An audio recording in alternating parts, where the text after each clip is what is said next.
Yeah. Hello, is anyone there? Sorry about that. I had to update my OBS. Apparently, reset all my audio. Hopefully, everyone can hear us now. Hi, I'm Cybersmily. Welcome to another episode of Tales from the Forlorn Dopes. Yeah. Greetings, programs. I am Wisdom, your co-host, and yeah, it's been a while. Sorry about that. We've had some health issues and general turmoil and tumult. Everything's going forward now. Yeah, So. yeah. Hope so. We are. Hope is a fleeting commodity. Yes. But we are back. We are happy to be here. We will be concluding our review of the original 4 Chromebooks today with Chromebook 4. But before that, we have lots to talk about in terms of both genre and the franchise itself. Yeah. So let's get into it. So first off, a DLC dropped from Art House Orion the day after we casted last time, which was the Night City Atlas. I looking forward to the main book. If this is yeah, all it is so far is just a taste, but it's a pretty nice taste. It is. It expands the map. Not really beyond much more than we see, like geography wise, city size wise. It's about the same as the 2077 map. But they're giving us the flair of what's happening in the wide world of 2045. And if this is anything to go on, it's going to be a pretty detailed book, just like the original. Yeah, I mean they've already plotted out a lot more locations compared to what they had in the core book. Mm-hmm. Some of it is from 2020. Nice little callbacks, especially northern area. Most exciting to us, of course, is the fact that in North Haywood, they give us the new location for the Forlorn Hope. Yes. Well, that's exciting to me anyway. Yeah. it's after the fact, or after the supplement. I think they put in the Right. location of the previous one. But I mean, you're right. You're right. I'm just happy to see it included. This way we can try and find it again in 2077. At least track down the building that it was in 2045. Yep. That's a nice little touch. Um, and at 15 pages, like this is one of the more substantial DLCs that they've put out. Yes, it is a beefy one. Um, I know you were like, how the hell landscape? I think in the Yeah, core book they actually talked a little bit how they moved out in Earth to reform the city. yeah, but it still leaves me with the question. I mean, obviously there was a ton of changes because you know the way Night City sat in 2020. Uh, Basically, it was surrounded on three sides by a large bay, Yep. kind of like San Francisco. But now it's more or less like land for the majority of it. So it leaves me wondering on the eastern side of Night City, did they just perform like the largest dredging operation in history, or is there water? Is it a floating island, kind of like they did with Manhattan, and there's water underneath there? Maybe. Pretty far down, but yeah, Yeah. maybe. My thinking is that would be scary, especially with earthquakes. Yeah, I don't know how that would work. I mean, if you think about Then it, again, Los Angeles is 1/3 underwater because of the major quake from. yeah, Two things I really like that they added back in is the Holy Angels Church and Fiddler's Green. Um, I have used those two locations previous yeah. games I've run. Wish they had Taco Hut. That I was like Xanadu. I like the roller derby rink, yeah. and also because I love the movie Xanadu, so it all just works Did around it. Dude, I am a child of the '70s. I love that fucking movie. I don't care what anybody says. of Olivia Newton. No, it's because the ELO soundtrack actually. The Olivia Newton-John songs are like the weakest of the whole movie, but also it's the star of the movie, whose name actually escaped me as of 30 seconds ago, was also the star of Warriors, where he played Swan, main character. So yeah, I like seeing him. But yeah, there's a soft spot in my heart for Xanadu. Got it. They did add in a lot of new gangs. This have get them and add them as you. I want to say the toe cutters might be Yeah, I would assume. a Raff and Shiv clan. City set by some temples. Hmm.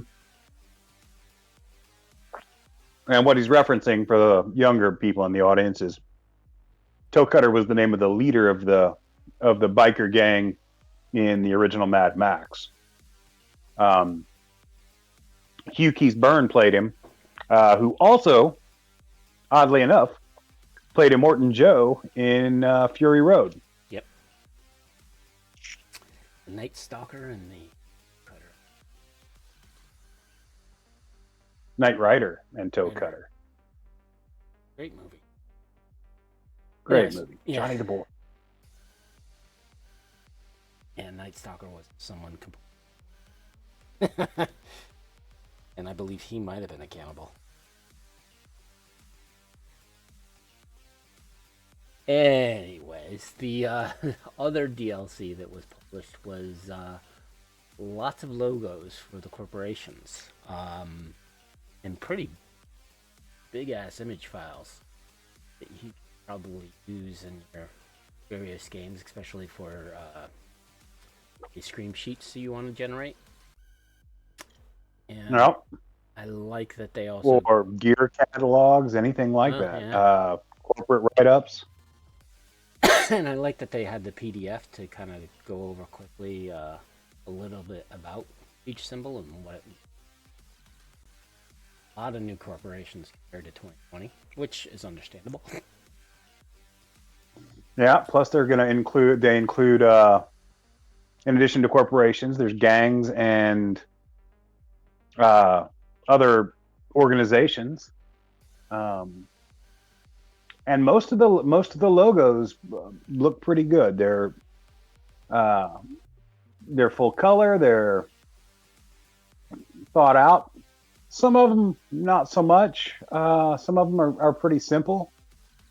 But most of them look really nice. I was joking with Cybersmily before the show started that I thought it was weird that Arasaka just got like this little black and white thing. Yeah, that strikes me as amusing. Do you think Whereas like Bio, yeah, I mean they do. They're pretty egotistic. They need their gold logo. the gold logo was done on corporate reports, but that was gold done for all corporate reports. The one thing that you pointed out to me was that MaxTac is now a corporation. Yeah, That's interesting. I don't remember anything in red about that or anything in even 2077 alluding to MaxTac not just being part of the police force, but apparently they're a privatized corporation now. It could have been. You know what? We're gonna privatize ourselves, give us corporate immunity, so we can't get arrested for mass murders.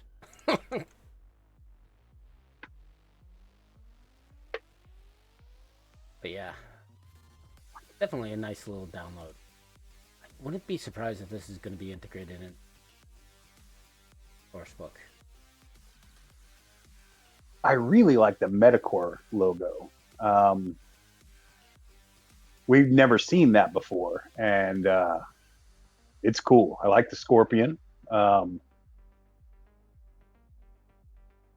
Yeah, I've always wondered what the Metacore logo would actually look like. Yeah, and some of them have changed, like even Micro Cybernetics logo has changed a bit. Militech's logo has changed. Now Smash is a brand. It used to be just like a drink. Did it? I always thought it was a brand. I always viewed it I as thought it was a like type of drink. crappy beer. Yeah, well, it's beer with chew, right? Mm-hmm. So, kind of like calling your brand beer, which I think there's a company that's done that.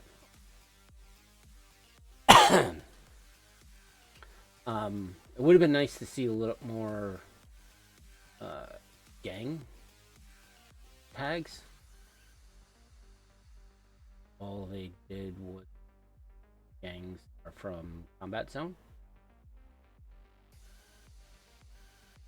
so far. Mm-hmm. So Well, it's not a gang, but on the Nomad front, there's the Aldecaldo Sightseers, which are just a pack within the Aldecaldo Nation. Yep. Yeah. So speaking of Combat Zone, the pre-order fulfillments for the Edgerunner expansion, the collector's edition, as well as their normal edition, has come out since last we talked. I did get my collector's edition. Um, it's I like it. Don't get me wrong.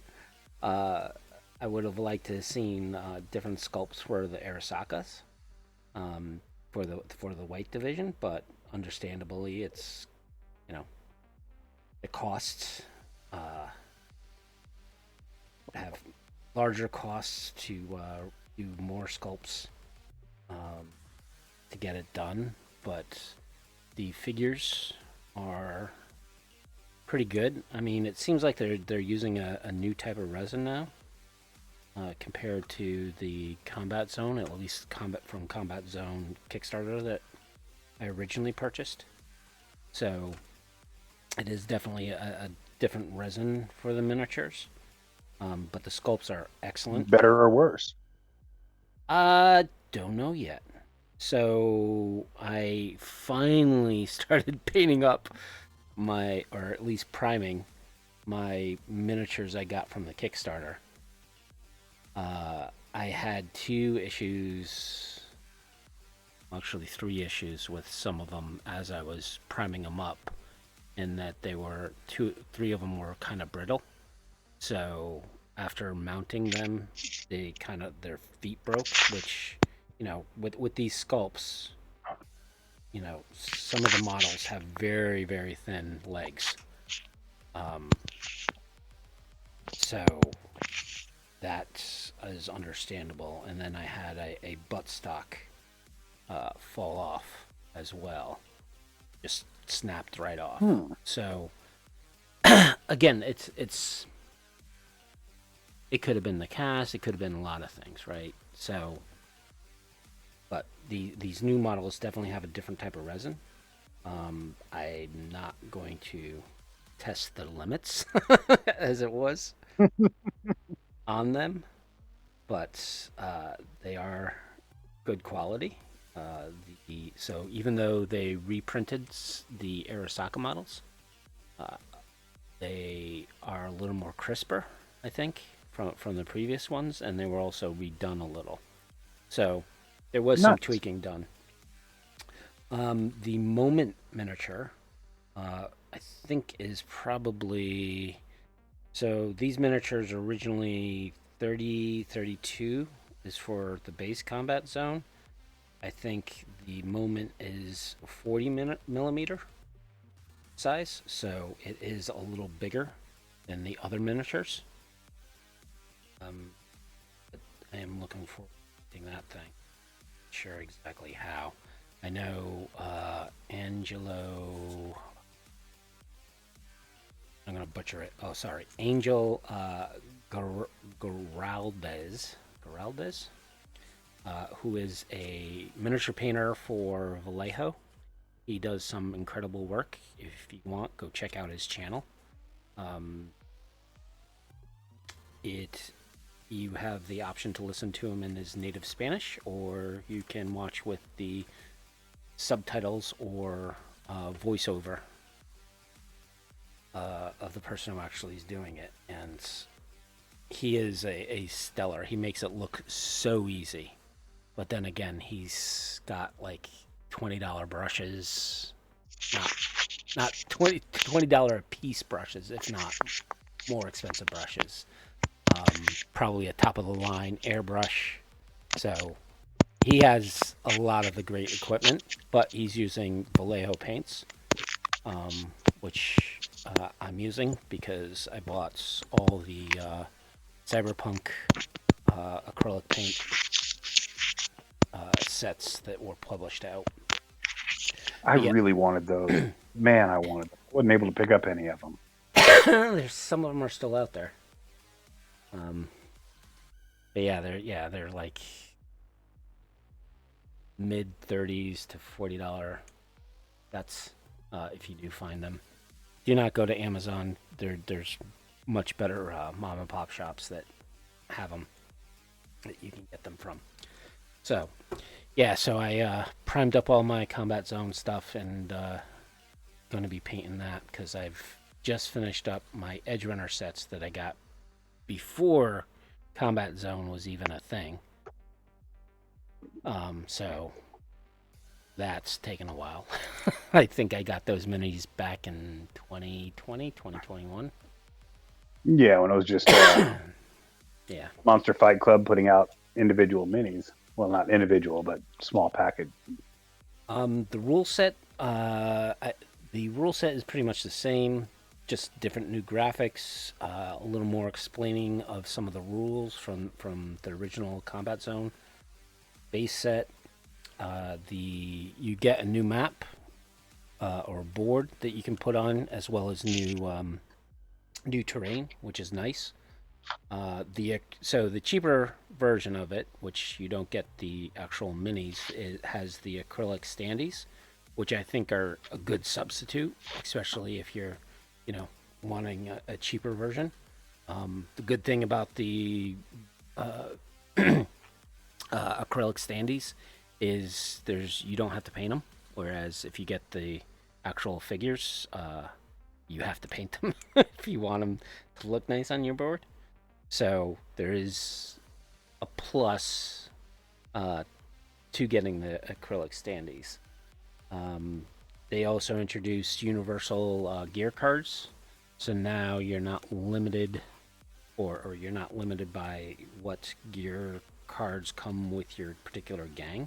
So these are universal, which means they can be used by any gang, which makes sense because for each of the gangs, you always had SMG, an assault rifle, a shotgun, and there was just a few pieces of gear that were specifically for that particular gang. Yeah, you do not get the cargo containers, which I think you get in the original Combat Zone, which is fine. I think you got plenty of stuff to use. Yeah, so that came out. I'm happy to get that. Now I'm just waiting on the vehicle and the Kickstarter for that, which still don't have a timeline on when that's going to be released. So You brought up something on your Discord the other day about the new mech sculpt from 2077 that CDPR or that somebody's putting out. Yeah, and CDPR's put out the Chimera. Yeah. Chimera, yeah. And you said it looked like it was in scale for miniature use? It definitely looks like it's in scale for miniature use. Now, it's $150. So That's a bit much for a miniature. Well, it's not necessarily. It's not that much for a miniature, especially if you're looking at GW stuff, right? And you're looking at a miniature that is, a good size to a 30 millimeter, right? So to me, it looked like it was very in scale. So if you look at like GW tanks and stuff like that, you're looking at, a good chunk of money.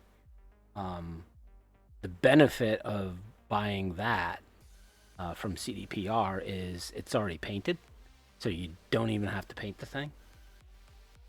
Which, for $150, okay, reduce the cost of paint because you'd probably have to pay somebody, depending on the artist, X amount of money you do.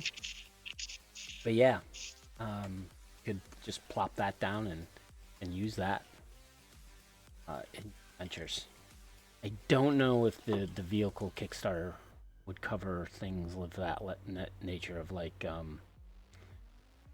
walking tanks, right? Or walkers from 2020.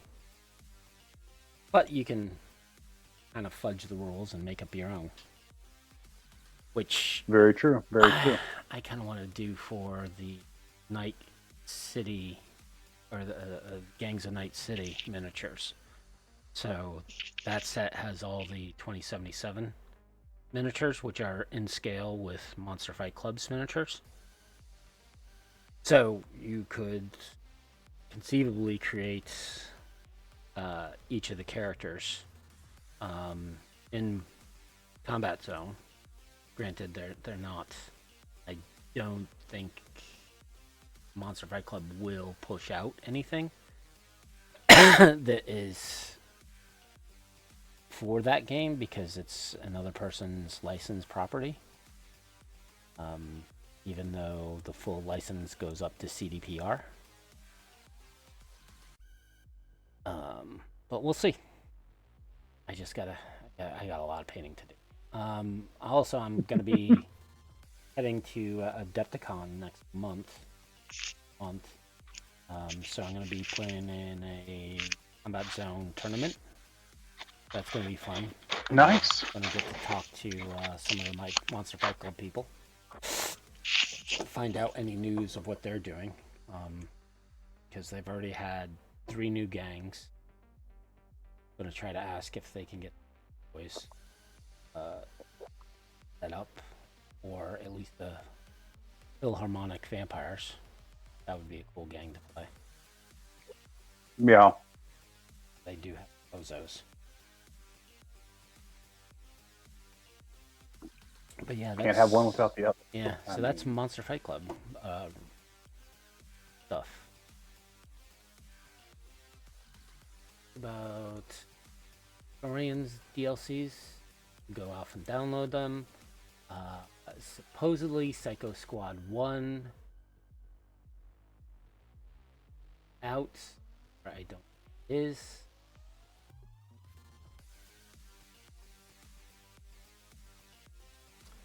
Still being processed by at least a digital copy. So the release date was February 12th. 15th, so yeah. But that is a comic I would waiting to. Writer is Dan Warters. Yeah, I mean it's Dan Waters. if you were gonna line up all the various titles or subject matter for the comics, this would be at the top of my list, like bar none. They haven't released anything there, or they haven't announced anything for after this miniseries, but they never do until it's ready to go. I like that. I just like that we keep getting new stuff. Yep. I've talked about it before, but way back in the early '90s, Marvel Comics, through their Epic imprint, did a Car Wars comic called Car Warriors. It only got 4 issues, but I really enjoyed it. I would have definitely continued buying it.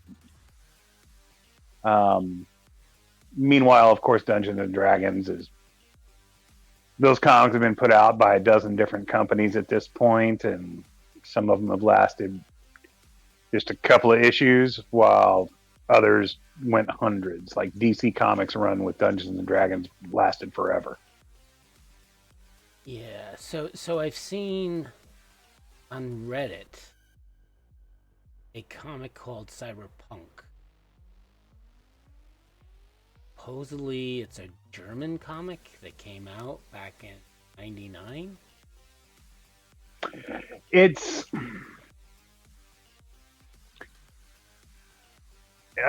came out much earlier than '99, if it's what I'm thinking of. Are you talking about the one that looks like it's painted? No, it looks like a comic. Right, but like painted covers, is what I should say. No, it is pen and ink. Huh. So if you, I don't actually know what you're talking about. Then. If you go over to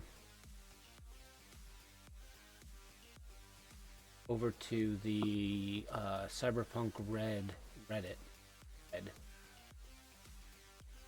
one of the main or one of the best threads around this.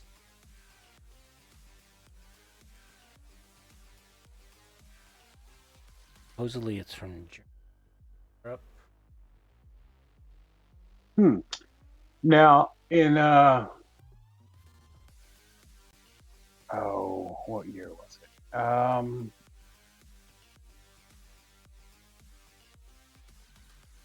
I want to say 1990, but yeah. In 1990, Innovation Comics put out a Cyberpunk comic. It had, like I said, some painted covers by Ken Stacy. It was by Scott Rockwell and Daryl Banks. Well, there was an original 2-issue miniseries and then a second 4-issue miniseries. It was pretty interesting. The art was not great. Like it was kind of painted, but not really well. But that's the only comic.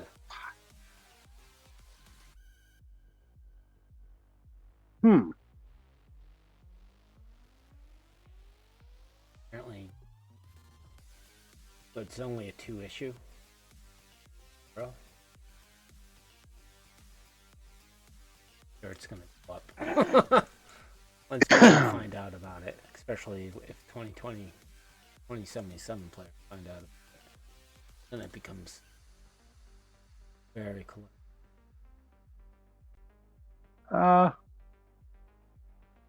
Only if it actually has something to do with the franchise.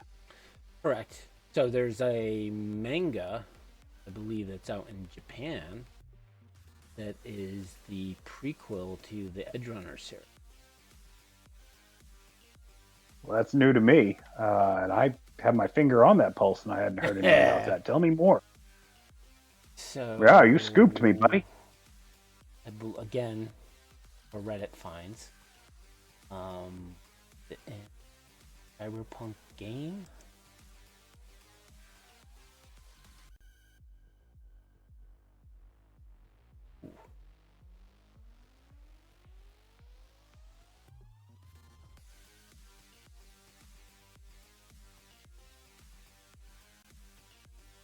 Yeah, supposedly there is a prequel that was put out in Japan for Edgerunners, very recent.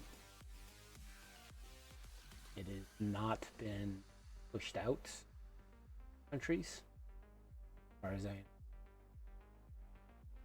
know. So, yeah. Find an Edgerunner.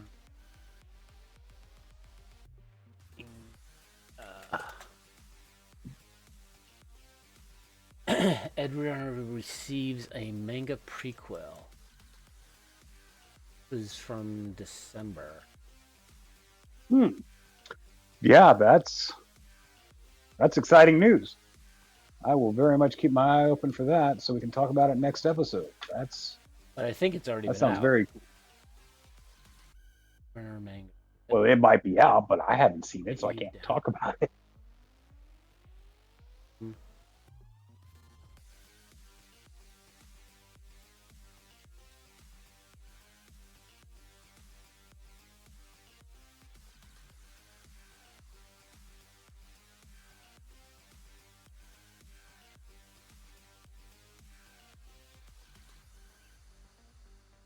Manga Dex.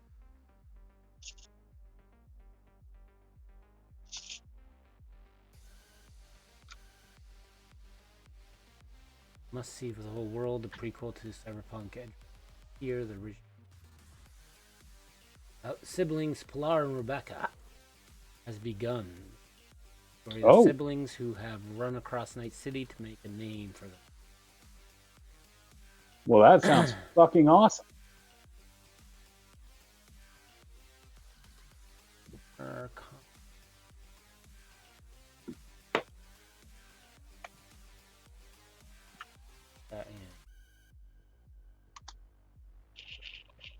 Russian help.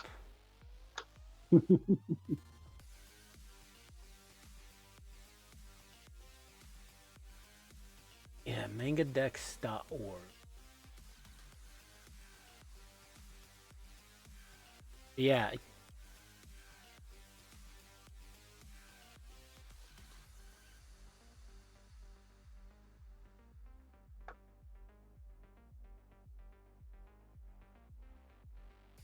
Is it like a one shot then?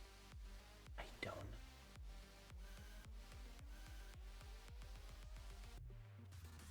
know. I mean, if it was put out in Japan, I can almost guarantee that Dark Horse will get their hands on it eventually via Studio Proteus. Well, I mean, if it's Russian, it's not manga. Does not look. Well, at least this online version. I don't know. Definitely some little more research, but supposedly it is out there. I don't know if this was a fanfic or what. Artist Asano, author Bartosz Skitabar. So that's Polish. If Bartosz is Bartosz wrote one of the Dark Horse series, so he's heavy into CDPR. So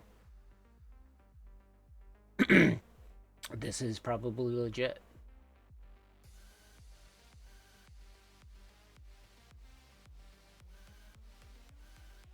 So yeah, take a look to see if you can find it. Yeah, so there's I will definitely be keeping my eyes open. Like I said, as far as American comic books, I mean, it would probably be put out like all the rest of the stuff under Dark Horse, especially through their, like if it's manga, through their Studio Proteus imprint or division, I should say. Right. So I'm sure Studio Trigger probably. Yeah, eventually it should see our shores. It's really weird that I hadn't heard anything about it though. Yeah, that's why I'm called the Cybersmily. He's hacking the data for us, looking for knowledge. There you go. So not in this, well, kind of in connected through CDPR stuff. Neuromancer have signed on Mark Strong, who is a notorious British villain, as Armitage, which definitely is a good choice in my opinion as an actor for Neuromancer. Yeah, I think he'll probably be able to pull that off quite well. The other thing, which I did not know, was that Neuromancer is being created with Anonymous. And those who do not know, Anonymous is working with CDPR to make a Cyberpunk 2077 adaptation live action kind of thing. So that is quite interesting. Anonymous is involved with Neuromancer and possibly Cyberpunk 2077. Yeah, that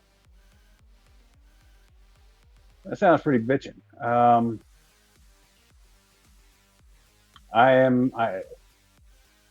As with all media representations, I'm trepidatious going into anything live action because it either goes really well or it goes really bad. Anytime you make an adaptation into live action, there's very little leeway between good and bad. But Anonymous does some pretty good stuff. Yeah, no, they've got a good track record. So I'm remaining optimistic. So yeah, so there's that little weird connection going on. What else? So I came across. On the, Sorry, go ahead. I was going to say on the comic book front, we've also got a book called Warm Fusion, which is about serial killer targeting people with bionic limbs and whatnot. Uh, it hasn't. Did I talk about this last time? I don't think so. Okay, it hasn't gotten very far yet, so I can't be 100% sure. But I really like the art. I really like the storytelling so far. It's very much like a crime procedural type, type book. There's also, um, pardon me, Exit City, which is another cyberpunky cop story. Takes place in a future where the corporate elite have built their own city and the police have been privatized. Um, I've read up to issue 2 so far. I'm really enjoying that one. Um, Mad if you Cave can, if you can, Studios. yeah. Uh, I really like the art. Like the art is really clean. It's crisp. Um, I don't know. So many cyberpunk comics we get, the art is kind of, I don't know, almost dirty looking. Just Yeah. like lots of extraneous lines that just I think it. I like the cleaner look. Well, I think, like, to me, the forefather of cyberpunk comics is Morpheus. Mobius. Mobius. See, I disagree with that completely. Really. I Yeah. think Last Tomorrow. I don't think any of the Inkle books are really cyberpunk. I think they're too far in the future. But it has that. Uh, Um, it's got cyberpunk elements, and some stories are fairly cyberpunk in and of their own rights. And I mean, we owe a lot of cyberpunk stories to Mobius. Uh, like his character designs gave us the cab sequence in Heavy Metal the movie, which best part of the movie. It gave us Fifth Element, which is based on that, of course. He put in designs for the Matrix movies. But honestly, as much as I love Mobius's art, I don't think it's very cyberpunk in and of itself. I think it's, but you I have don't know, to. I too mean, to French. me, I see an inspiration from Mobius to like uh, with Jeff Darrow's Hard Boil, right? Now Jeff Darrow he's amazing. Um, I mean, they're both Frenchmen. They're both highly detailed. Jeff is the single most, like, I look at one of his paintings and I get an aneurysm trying to take in all the detail. There's nobody on the planet who's more detailed than oriented than Darrow. At least not who's not just sitting in an insane asylum somewhere. Um, but like stylistically, I don't think they're that similar. Uh, Darrow's Darrow's work is much more realistic, whereas Mobius is very fantasy based. Um, I don't know. For my money, I'd say if there was a defining cyberpunk artist, it's Masamune Shiro or Okay, Shiro Masamune. you got me there. I was thinking Um, from a Western comic point of view versus a manga, right? well, then from a Western point of view, um,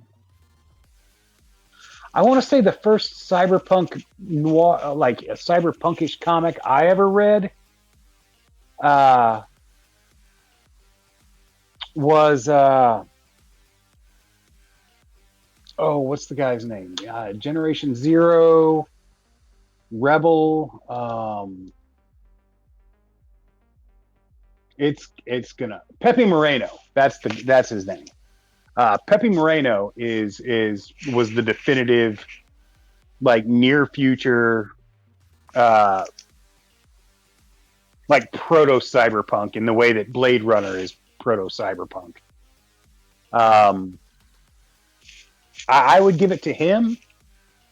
Barry Windsor Smith, when he did his Machine Man miniseries, that was pretty freaking influential and amazing. I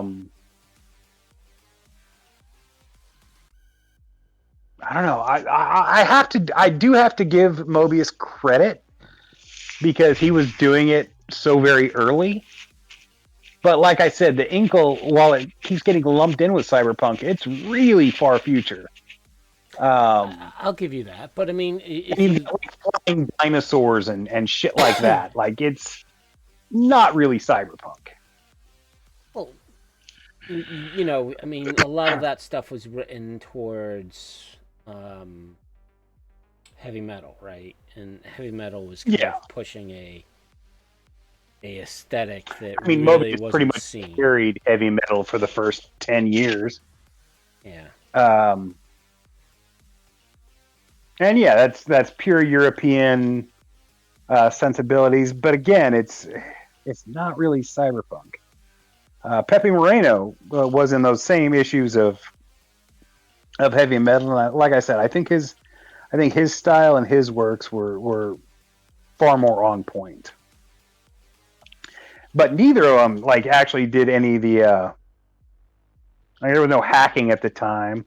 Although Pepe Moreno also did the computer-generated Iron Man graphic novel from back in Crash, Iron Man Crash from back in. And I think he was also responsible for Batman Digital Justice. So he was one of the first ones to use computer-generated graphics to create a comic book. It was very much a product of its time. If you go back and look at it, at the time it looked amazing, but if you go back and look at it now, it's painful. I'm sure.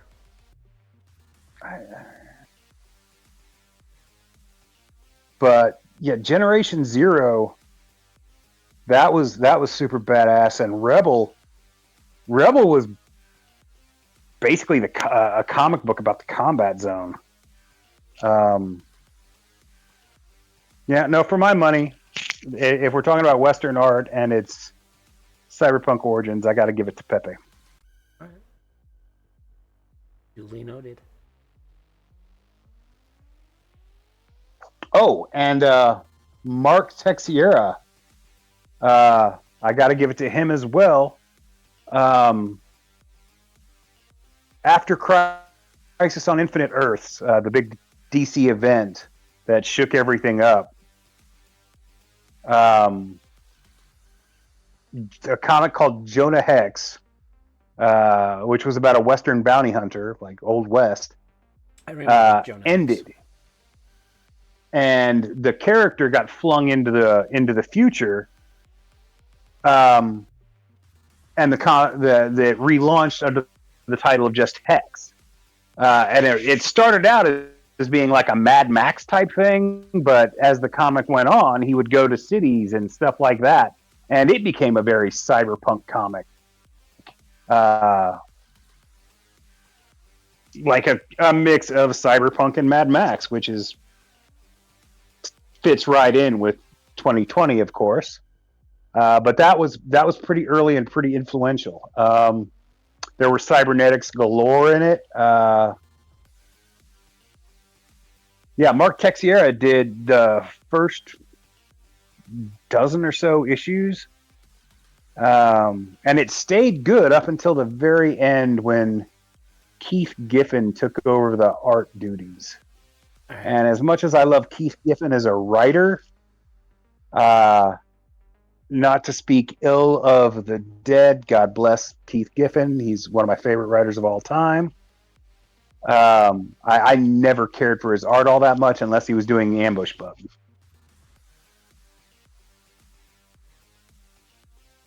So it sounds like we need to do an episode on comics, I mean, so you I could could I could dislodge just never shut up all about of them. comics, to be Yeah. honest. Um, But yeah, let's that see, was there anything else that I wanted to like comic wise? I can't remember what I brought up last time and what I brought up this time. I just rediscovered an old manga called Bambi and Her Pink Gun. That was kind of fun. sounds like a fun Bambi and the Pink. I don't know. With manga, it could Bambi and Her be. Pink Gun. Yeah, it like art wise, it's nothing like it, but story wise, it kind of reminds me uh, of Jeff Darrow's. Hard boil. No, not Hard Boiled. The more recent one about the monk. Okay. Um, just stylistically, like there's very little like in the way of like main character dialogue. Just kind of cruises through fucking everything up. Like it's amusing and ultra violent, and you'd think there'd be a lot more like cheesecake in it, but really for what it is, it's pretty subdued on that front. It's I'm not going to say there's no nudity in it, but it's definitely not the focus of the book. The focus on the book is just glorious violence. Atsushi Kaneko. Yeah. 2000. Yeah, it's an old book, but it had slipped under my radar until I just recently discovered it, and it's pure fun. Like, I enjoyed it thoroughly. If you're just looking for a fun, kind of mindless read, it was originally published in 1998. I would recommend it. Tsushi Kaneko, bravo.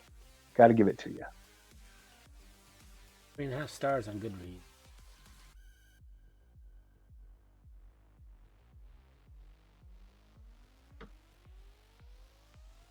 I'm also reading a comic called Vicarious, which kind of has a premise similar to Surrogates. You remember that? Yes.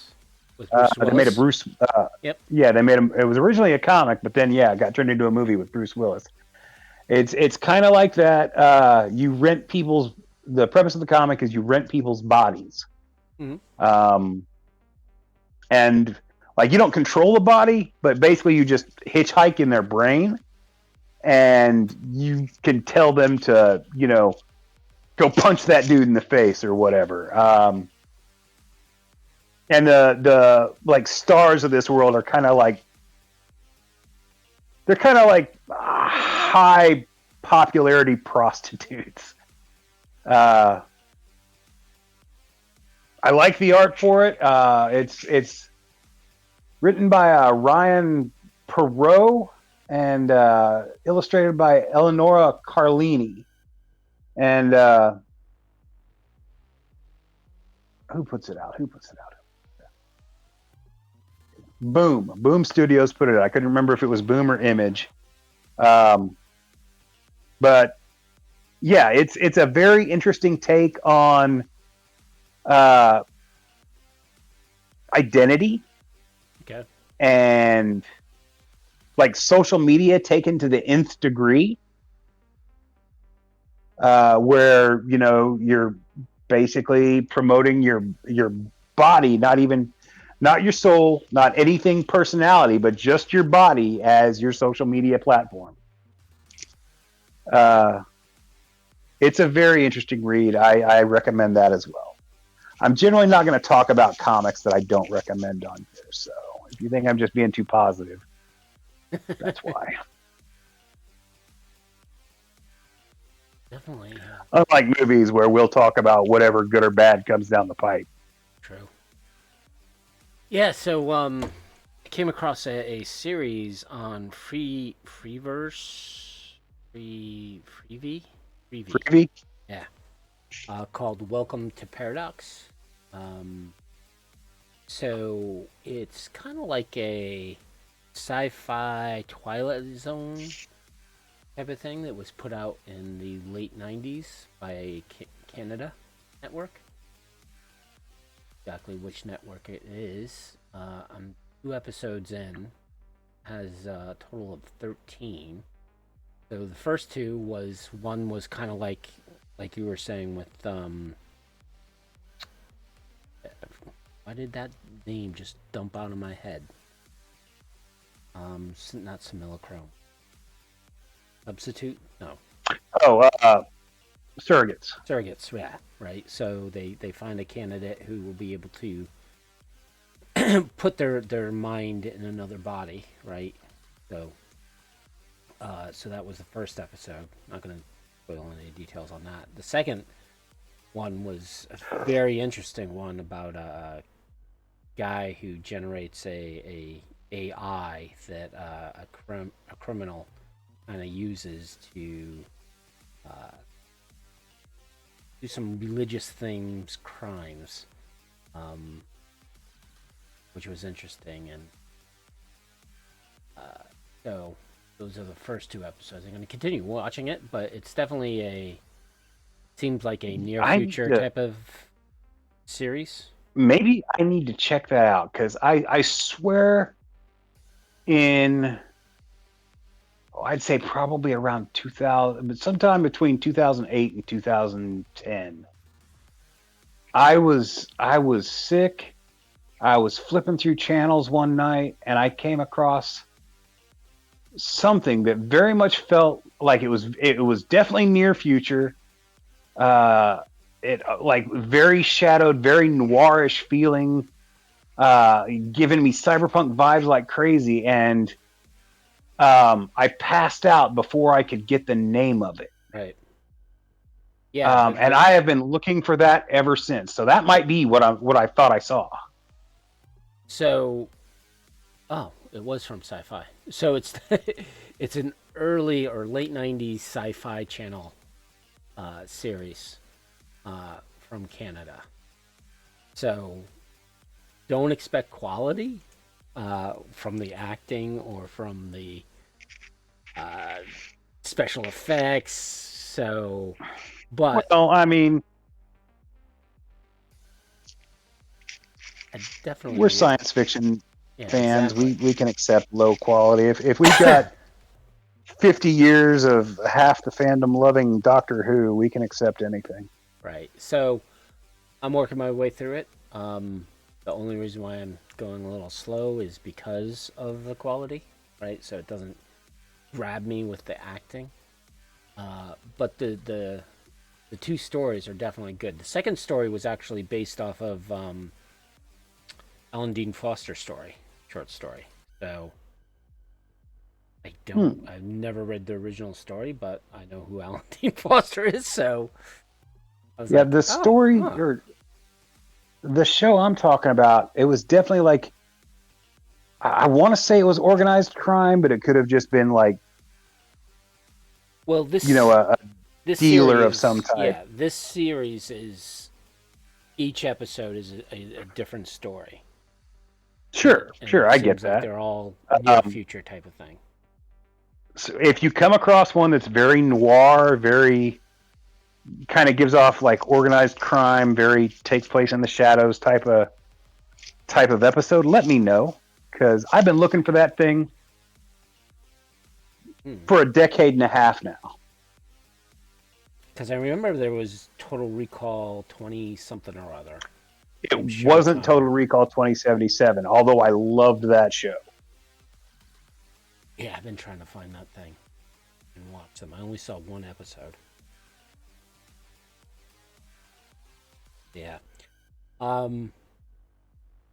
What else? So on the storefront of movies coming up, not much. They are doing Tron. So Tron is supposedly coming out this year. Supposedly they're doing a remake of The Running Man. I don't know if it's going to be closer to the books or not. I would hope. I mean, for some reason, Running Man and Total Recall are just inextricably linked in my brain because they were both cyberpunk Schwarzenegger movies that were originally from books. Running Man from Stephen King when he was writing under Bachman, and Total Recall, of course, from Philip K. Dick.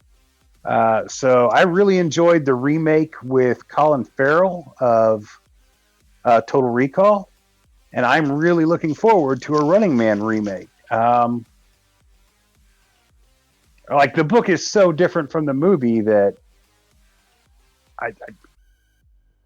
yeah, I'm very much looking forward to it. Like, yeah, as long as it's not cheesy like the movie was, and don't get me wrong, I love the fucking movie. I love the original movie, but it was cheesy as hell. It was one. It was just one-liners after one-liners, and you had a dude who, big fat dude who looked like Christmas tree, fucking riding around on a motorcycle with a chainsaw. It was goofy as fuck. But yeah, that's. Supposedly, Josh Brolin is.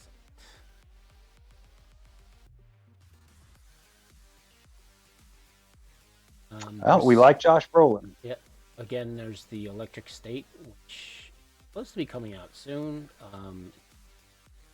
A AI robot with a girl who travels across a post-apocalyptic world. Has Millie Bobby Brown, Chris Pratt, Michelle Yeoh, Danny Tucci. So, pretty I good mean, cast. that's a pretty good cast. Can't really go wrong with any of those guys. I mean, All right, we have less than an hour to get through. All right, I guess we should probably get to the point and start talking about Chrome 4. Yeah, so, as always, talk about the front cover first. I think this is the weakest of the 4 Chromes. I know you might disagree. I think artistically, like in terms of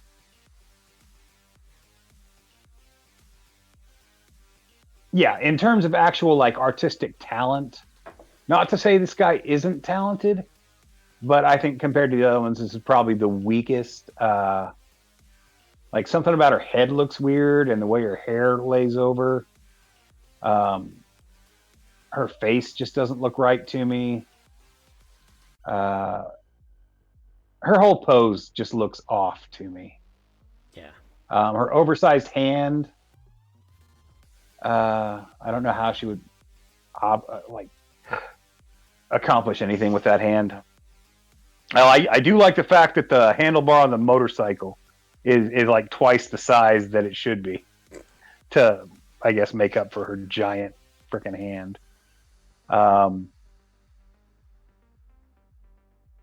It's not even good cheesecake, to be honest.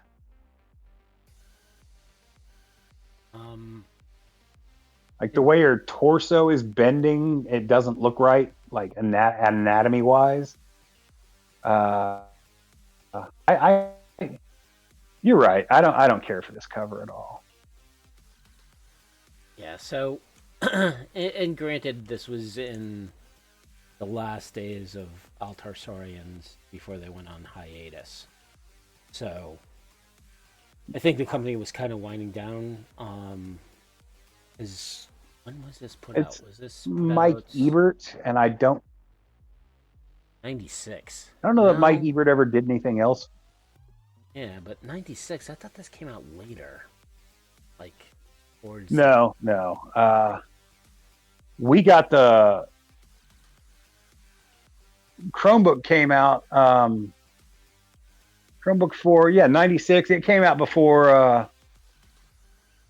like Brainware Blowout did. True. But Brainware Blowout was, reprint of other stuff. Part of it. Part of it was a reprint, and then a large portion of it was the rules to use the card game as your net running rules. Nope, doesn't exist. So,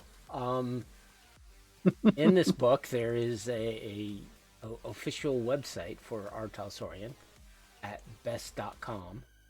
That website does not exist anymore, but you can buy it. You can buy that domain apparently. Yeah, I think you can still pull it up on. You might still be able to pull it up on Internet Wayback. Archive. On the Wayback Machine. On the Wayback Machine. There's not a whole lot there, really. Even when it was going, it was really just kind of a message board type thing. I remember getting in many an argument there. You getting arguments? Nah, I can't believe that. I mean, I was a younger, edgier, angrier, more embarrassing guy back then. Yeah, I spent a lot of time arguing in the early days of the internet, especially about things I truly loved. Like comics. Yeah, comics, Cyberpunk. I was on the news groups arguing. As an old man, I realize now that if I love something, I don't want to argue about it. I want to talk about how much I love it. Yeah. When I was younger, though, I just wanted everything to be my way, and that was the only way I wanted it. Yeah, so but yeah, this supplement actually had quite a few of the people who generated content sites, fan sites. You had Chris Conkle. Mortimer. Morning Man. Yeah, we had Ian Birchenow, Super Dan. Man. What did Ian Birchenow? What site was his? I can't tell you off the top of my head, but I used to talk to him like all the time. It's one of the sites that I don't think is with us anymore. Right. Although I probably still have his contact information. Who did Paper Dragon? Paper Dragon is Paul Miner. Right. And Gary Ashford was Ocelot. Gary Ashford. Yeah, that's Ocelot from Mockery's site. He's Mockery's significant other. He's got Mortimer. Mortimer published a lot on Mockery, didn't he? Morning Man, he got republished everywhere. So did Super Dan. Right. Well, Super Dan had his own site. Right, but their stuff got reprinted and archived everywhere because it was so freaking good. Morning Man and Super Dan, they created the first like mega articles. Like ammo. With they created like the first homebrewed Chromebooks full of new tech, new rules. Their stuff was fantastic. Yeah. When I was originally archiving all the old stuff, it took me. I had to go to great lengths to find Morning Man and Super Dan. But I wanted to absolutely be sure I got as much of their stuff archived as possible because it was just so very good. Yeah, it was confused Super Dan with Carsten.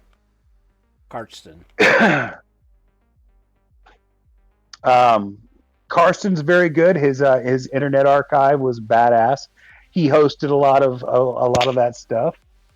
I still talk to Karsten. Man. I mean, it's hard to describe to people like the three the five biggest names when I first got into writing cyberpunk stuff online way back in '96 was Super Dan, Morning Man, uh, Conkle, um, Mockery. And Paper Dragon. Really, that's it. Those were the and Andrew James with the Cyberpunk ref book. Like everybody still uses the Cyberpunk ref book, but Morning Man and Super Dan stuff was every bit as big, and it was also the first time I saw their books were the first time I saw stuff that was fully illustrated. Like they went through and they took comic images from comic books and movies and stuff like that, the same as I still do today, and created their own source books. They were, I think they were the first ones I ever came across that had illustrated content. I don't know if they were the first ones to do it, but they were definitely the first ones I came across. Yeah. I still, in storage, I believe, have printouts of their entire websites in giant frickin' binders. I went through reams and reams of paper printing out stuff. Yeah, Conkle was a lot more theory craft than rules, right? So he went into depths about how a particular technology would work, right? How medtechs would actually be a particular person, which I really love, and it's a shame that he took down his site. Yeah, we lost Conkle, we lost Mockeries. Like those were the. But Conkle purposely took down his site. I mean, it wasn't lost because of like the GeoCity purge. He purposely. Well, neither was Mockeries, but true. But yeah, from what I understand, Conkle purposely took it down. I don't know the story behind that. I should probably ask him. I interact with him fairly regularly on Facebook, and not personally, but like we're friends and like each other's stuff and whatnot. I should probably ask him about that. I know he also did a lot of Bubblegum Crisis stuff. Yeah. And then he, of course, created his own. When Art Talsorian put Fusion out and made it open source, he created his own system called Lightspeed. Yep. And was selling that for a while. And I think that's why he probably took down the Cyberpunk stuff, so there wouldn't be any issues surrounding that. Yeah, I would say anything. That's probably why. Anyways, anyway, yeah.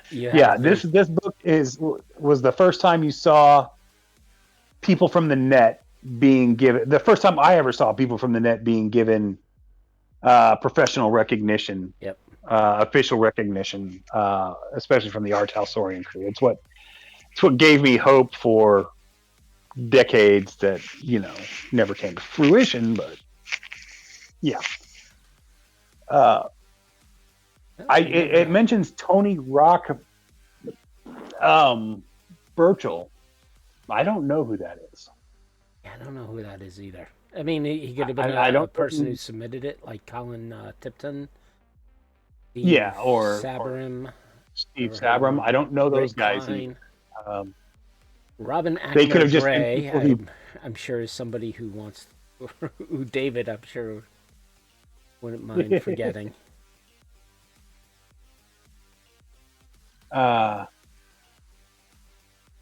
Say what now?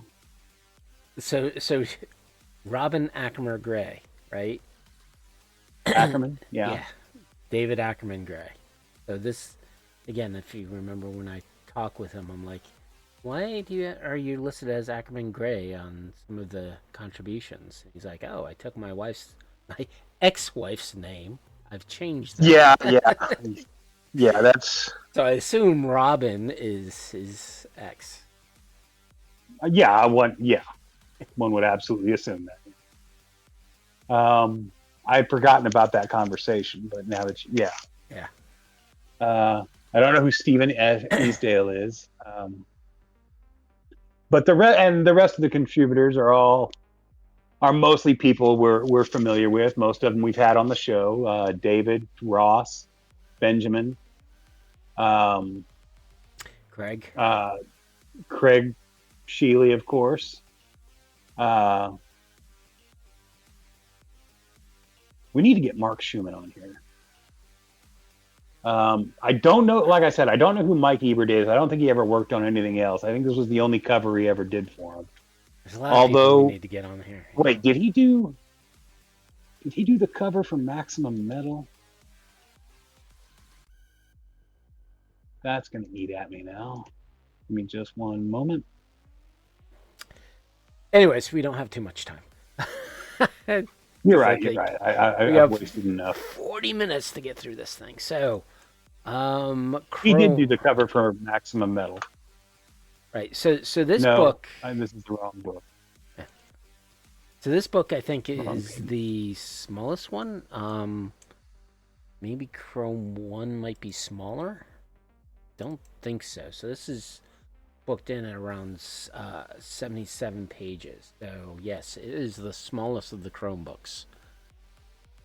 Yeah, and you kind of get that just from holding it. Yeah, It's thinner.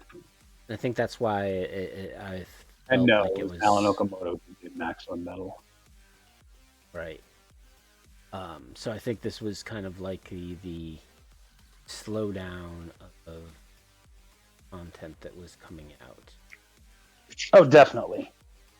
This is the final days. I think by the time this book came out, they were kind of running out of ideas for gear catalogs. They were just um, things were beginning to feel a little bit retread.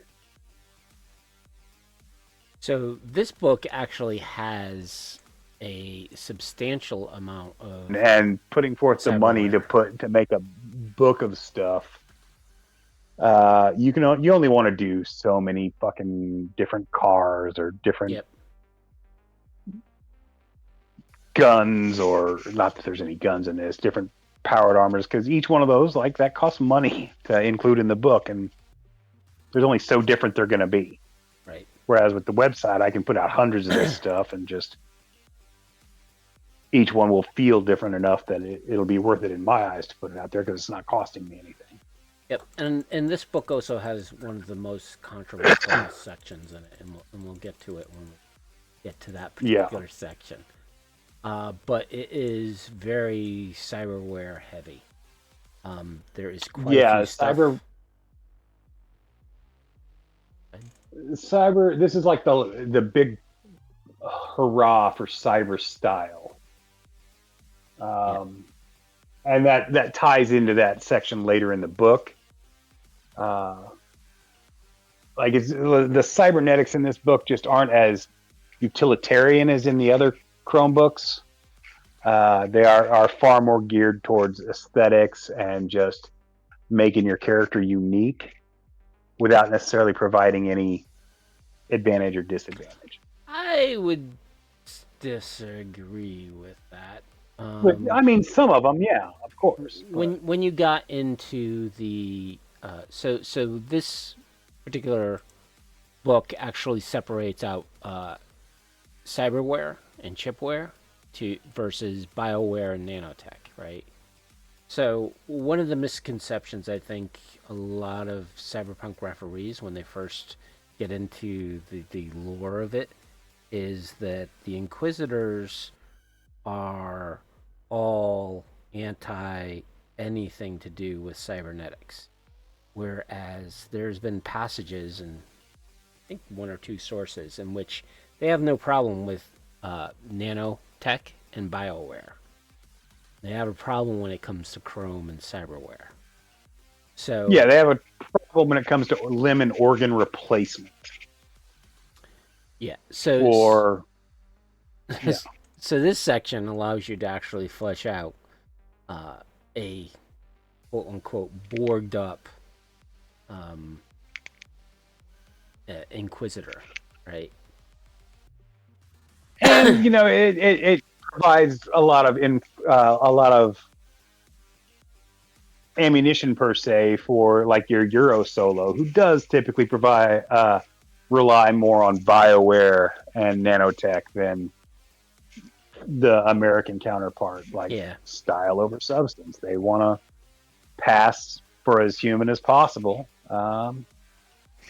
and I think because it's that's gauche to show up with a giant freaking arm, and it's yeah, just and kind I of tacky. think it would have been nice to kind of clarify that, at least in either the rules or in the lore, that because oftentimes the Bioware and Cyberware are kind of interchangeable at times, but really kind of understand that no, there is kind of a bit of a difference between them, and the the fact that you lose more humanity from Cyberware versus Bioware is kind of a good indication of that. Granted, it's also Yeah, cost, right? Cyberware is a lot cheaper than Bioware. So as we've done in previous reviews of Chrome, we have the rule of cool, what items specifically we use most often in a particular section, and then I think was it our least favorite. our least favorite. So, from my point of Just put view, that nice. yeah. So, from my point of view, the item that and I'm just going to so they broke this down into chapters, which is the cyberware, bioware, vehicles, netgear, fashion, and equipment. So we're going to do cyberware. What the majority of my players and myself would pick up is the Corvette legs, cyber legs, because Yeah, of the bonus it you got. Now, granted, there are speeding bullet, which was another popular one, which was from Solo of Fortune. But Corvette, Corvette is yeah, from Interface Volume 1, yep. number 4. So the Corvette legs were always something that my players would always try to get. Yeah, they're the superior version. So the rule of cool, I have to say the fucking Blitzkrieg arc thrower. I Really? love the picture of this thing. It's just this massive looking thing that's gonna throw out a bunch of heinous damage. It doesn't though, but it looks very intimidating.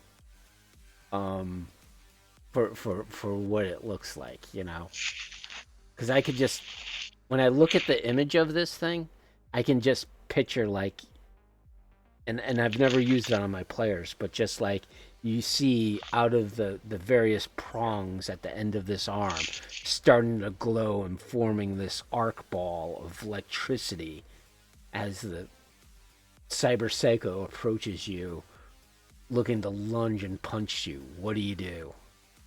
Um, yeah, I gotta create a scenario around that. But yeah, I think to me that is a rule of cool. It just looks intimidating. If I saw a, a, a player with that, I would just yeah no, I would run the other way as a Cyberpunk player.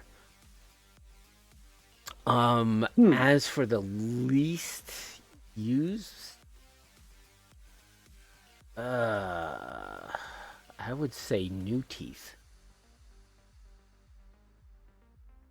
New teeth, huh? Yeah, I mean, my players have never, and I've never been like a teeth mod type of guy.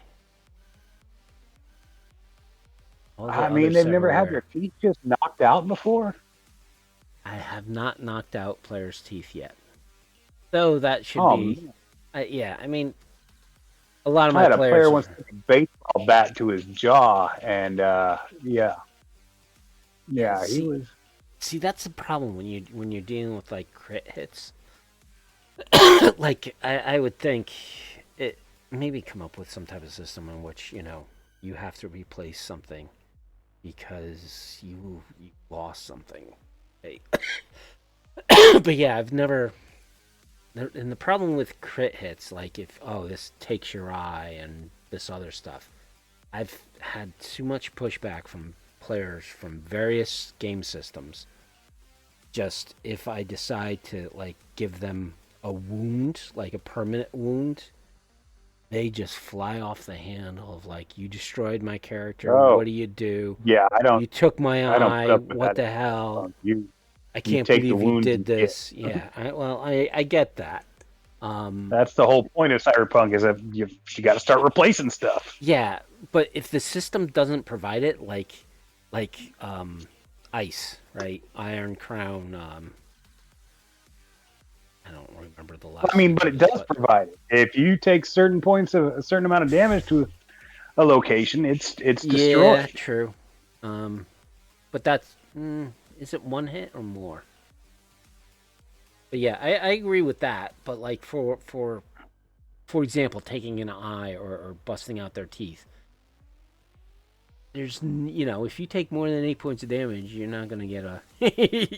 You're gonna be in a lot worse place than replacing your teeth if you take a head hit. You know. Sure, but if you get shot in the eye, even if it doesn't kill you, your eye is fucking gone. Yeah. I don't True. know. Well, that's why you have IU, which you My can players hit your eye. always just kind of embraced that stuff as part of the game. I don't know. I never ran into Yeah. Well, that. you're lucky. Especially since you could always just get flesh parts as replacements. You could get vat grown whatever and just pop it on in. Um, okay. Well, for me, I would have said the Corvette Cyber Legs as well, just because they're so freaking useful. Um,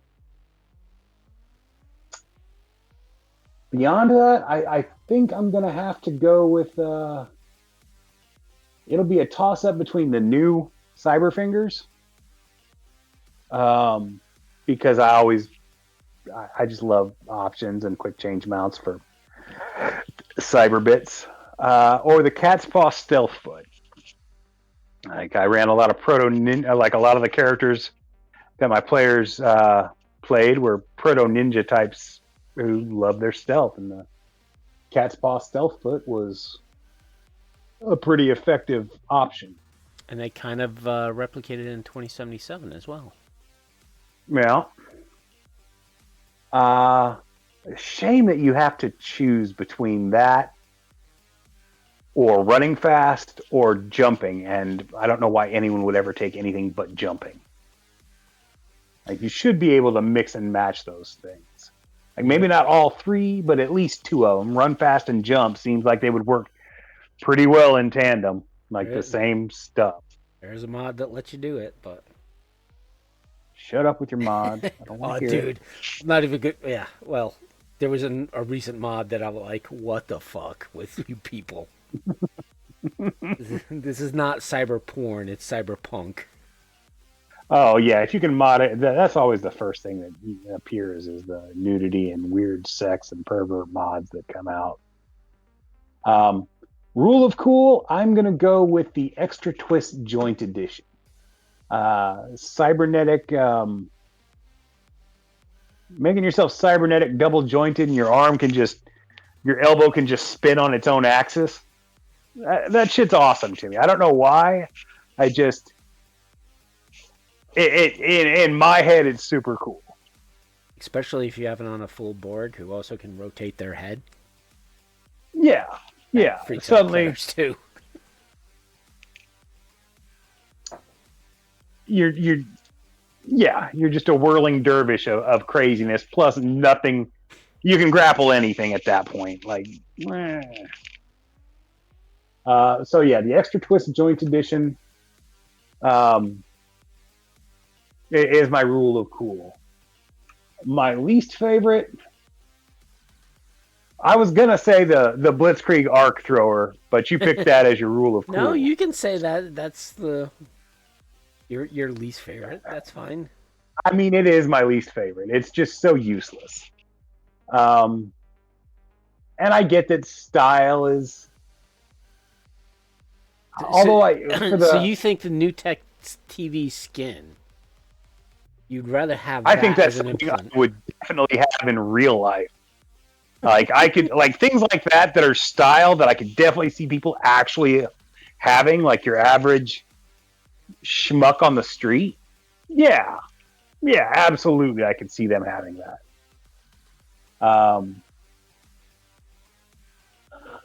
I don't know why the extra twist joint edition and cybernetic double jointed are and 360 rotating degree joints are treated as separate entries. Like that makes no sense to me. But getting back, yeah, the Blitzkrieg arc thrower is just I can't even see it being useful in combat because, like you said, if somebody pulls their arm up and it's doing that, you're just going to shoot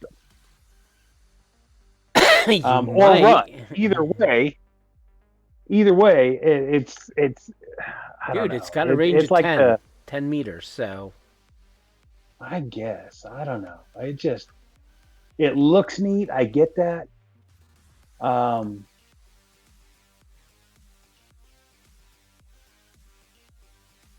yeah, yeah. I'm still gonna go with the arc thrower. I just think it's goofy. Like it would be neat as an NPC thing, but I can't see any. If I can't see a player character ever having it under any circumstances, um, I can't. I don't know. I don't. I don't. It's my least favorite of the line. that's fine. I actually think most of the rest of the cybernetics in here are pretty cool. Even the Yeah. chips are neat. Oh yeah, the chips All are right, let's move on to. Okay, awesome. go ahead. The chips are definitely all the chips have quality. Um, Yeah, these yeah, in fact might be my favorite chips in any of the Chromebooks.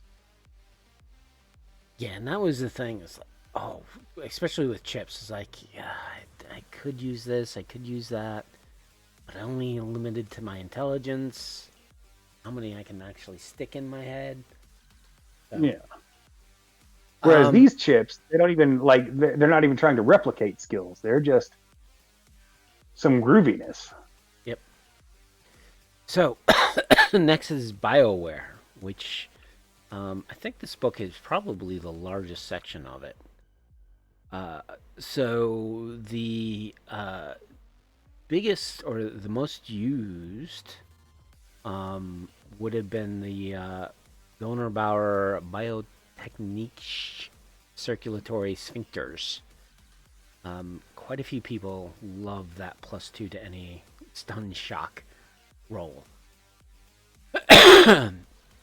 Rule of cool, tailored pheromones, man.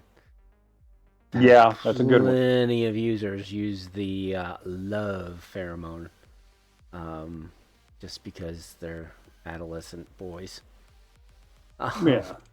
As for the least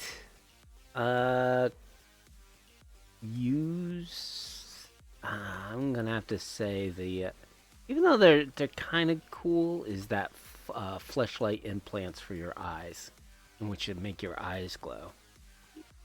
I like those. Like I couldn't see ever doing that because you never, like you wouldn't be able to see anything actually. But it's a neat idea. Yeah, so those are mine. Um. All right, for me, most used. I'm gonna. I'm going to kind of tattle on my players and kind of expose their munchkin side, but the advanced muscle and bone lace. It does for muscle and bone lace what the gradated skin weave and subdermal armor did in Chromebook 3 or Chromebook 2, and lets you scale it up or down. And anything that gives you an extra point to body, they'll take. Especially if it doesn't like drastically change the way you look. That was a big popular thing in my games. Yeah. Trying to remain as human looking as possible for as long as possible. You'll still get stuff replaced, and that's part of the fun, but if you could pull it off and still not like cause a scene trying to get into the club, you were cool.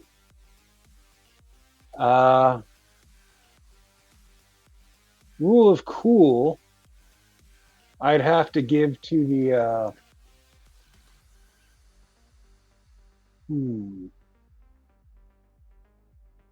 to the quick clot hemofibrinic nodes, just to help you heal. And I don't know. Anytime a character can take a wound and smile through it, that just added an extra air of badass to everything. Yeah, healing has always been a problem in the game. Yeah. But, giving yourself a little bit of a Wolverine healing factor is badass, especially when you combine it with some of the other quick heal stuff. Yeah.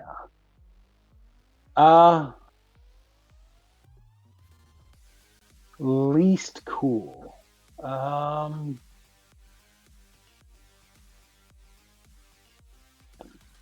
The neurochemical memory tabs. Just because they just seem kind of cheesy. I can't see them actually working in any way. They're RNA skill pills.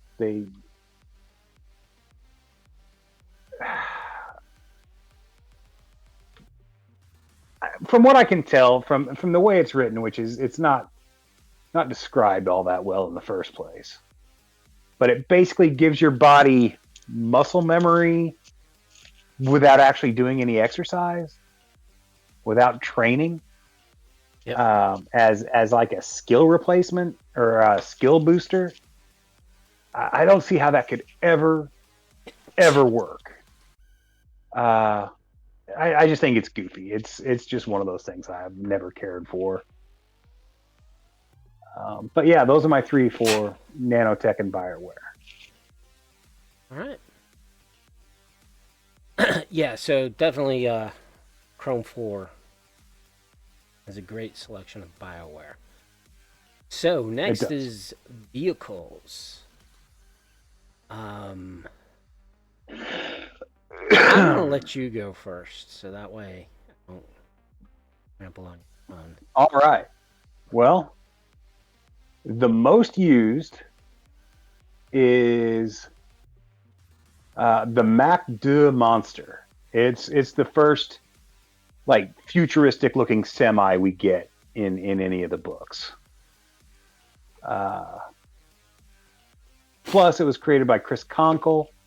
There's a couple of his vehicles, like that's more of what most of what he put into the book are vehicles. But he also was responsible for the Aero car. And just a side note, I think the vehicle section, the art, is pretty stellar. It is. I like what's weird is Chris Conkle's a pretty good artist himself. And he had images for these vehicles on his site that the artists, it was always weird to me that the art was replicated. Instead of just using his art, they had somebody else like redo it, like draw their own version of the exact same thing. from the same angle and all that. I thought that was kind of weird, but it works well in either way. But yeah, the MacDo monster is the most used. The coolest, by far, is the Mitsuzuki Bakushin. Like, that is a cool looking motorcycle. Yes. It's ridiculously cyberpunk. It could have dropped straight from an anime, but it's unique enough that I don't recall ever seeing anything quite like it anywhere. I mean, it's similar to some stuff, but it's completely its own thing, and that's cool. The worst. I'm going to go with the British Aerospace AVFAB. It's not only is it kind of redundant, it's like a really giant frickin' AV. Like, I don't know what the point of it being an AV and being that big is. Like, that would just seem to be like a ridiculous fuel-consuming nightmare. Yeah, Although I do like the reference to Thunderbird 2 from the Thunderbirds.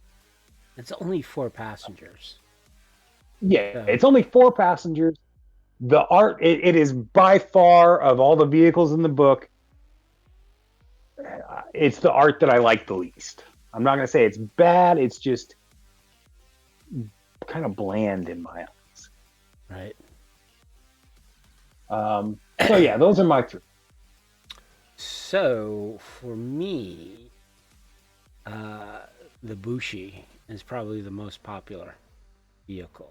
Yes, it only it had 1 crew, 4 passengers, so you can fit 5, which is around the same, around a good amount of players.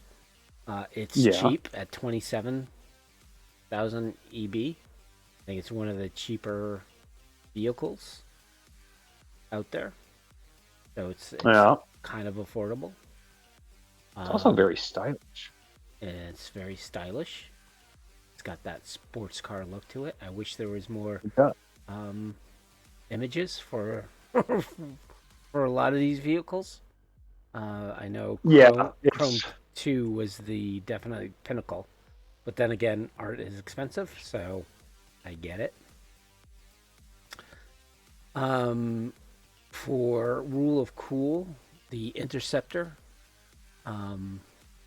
Interceptor is badass. Yeah. McLaren Jaguar. Because it looks like it can handle the streets as well as off-road. It looks like a prototype for the Tumbler Batmobile from the Chris Nolan movies. Yeah.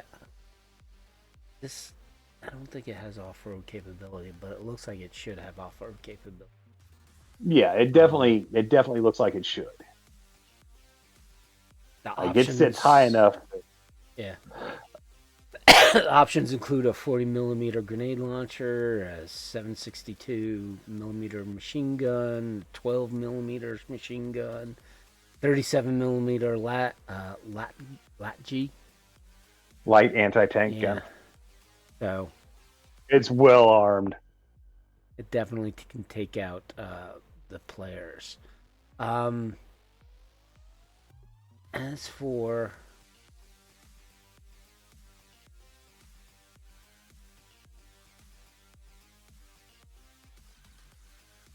like the least favorite is probably the hover van. Who likes a hover van? Even the name sounds sounds like soccer mom-esque type of thing. Acceleration 15. 10 mil. Definitely a Beaverville. Yeah, I wish.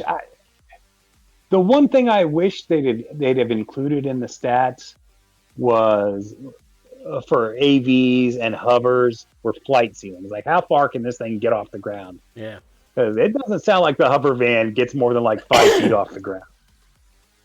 or It it shouldn't. seems, Well, it's hover, so yeah, it's it seems, it's gonna hover like a little bit off the ground, which is like yeah, I'm thinking like at maximum 3 feet, 4 feet. sure, yeah. It's it doesn't sound like it would be useful in any situation whatsoever. Like, the only reason I didn't pick it is because there's no illustration to show me just how lame it is. Anything called a hover van, yeah, that's. Hover van, yeah. I see that thing making the same sounds as the Jetson vehicles.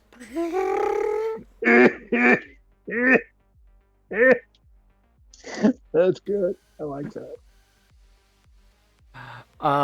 Next section: Netgear and software. What do you got for us?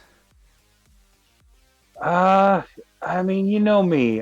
This is my weakest area to judge anything, because we didn't really use this stuff. Uh, uh, I think probably the most used was the Shadow deck, and I think people chose it mostly because of the name. Um, but the idea of stealth, a stealth cyber deck, appealed to my players. Um, and like I said, none of us really ever used the rules enough for it to make a difference one way or the other. Mm-hmm. The rule of cool. I really like the Translator 2000. It basically takes, you take a digital image from 3 different angles and it creates a 3D image from that. And I like that idea. I would later integrate that into, or expand upon that into, like, forensic recordings, and playback into virtual reality, from like crime scene photos and stuff like that. But that's what gave me the idea. I think the Translator 2000 is really cool. Um, Dumbest or least used, least cool. I don't know. Super Balls? All right. It is a distraction of a bunch of digital bouncing balls. I mean, I guess. Sure. All right. Yeah, that's all I have to say about that. Yeah. So to me, the most used was Igor. I think quite a few of my netrunners have always had an Igor. Uh, just because Yeah, the role playing aspect of Igor is always fun when you're playing a dumb AI. Rule of it's definitely fun. Um, and if I had players who played netrunners more often, I think you're probably right. I probably would have chosen that. As for a rule cool, um, grid wave. I think it's expensive, but It's so expensive for what and you hard can to do, find. yeah, and what you can do to the net, um, just as like a final ditch or just a mayhem type of thing, just to screw around with people. And that I think is a problem with Cyberpunk was you either had a group of netrunners or you had one netrunner that you would solo uh, through Yeah, his experience. Um, I am of an advocate who believes that you can definitely have a netrunner in your group. I know a lot of people say, hey, when the netrunner runs, everyone else has to go and buy a pizza. I think that's false. You can definitely theater of mind of it, make it quick. And also, for example, if your fixer has to make contacts and calls and role play situations out for themselves, that also distracts from the players. Medias also distract from the players. Corporates distract from the players. Yeah, from anytime you've force. got a player who specializes in anything that's not combat related, they're going to be doing their own thing for a while. That's just the way it goes. As The only reason that netrunners are treated any differently, I think, is because when a netrunner's performing his actions, it all takes place at like the speed of thought. So he gets to do everything he's going to do in the space it takes anybody else to like walk down the hallway. Yeah. And then the last thing I think is the transcriptor. It's probably something that none of my players really use, and honestly, I don't think it's really that useful. It prints out all your locations, so Yeah, why not save it to the deck, right? And yeah. Got a GPS, and then you hook it up and print it out later. Like, why would you need to print it out then and there? yeah. And we are getting to the most, I think, controversial sections, which is fashion. It's controversial. It's my favorite section of the book. Yeah. Like, I understand why it's controversial, but I also think it provided a much needed update to what these terms meant. Yes. There is no rule cool. There is no favorite other than No. style. All the styles I use, all the styles my players have used. I think all the styles other than generic have the rule of cool. And Even generic can have a rule of cool. I mean, it does, but I think it's the least. Like if I had to rank all four or five, it's generic. yeah, Yeah. is something that not a lot of players use. And I think that would have been a nice aspect in 2077 to introduce. This is classifying. This is business wear and shit like that. Going for that when they first started putting out promotional posters.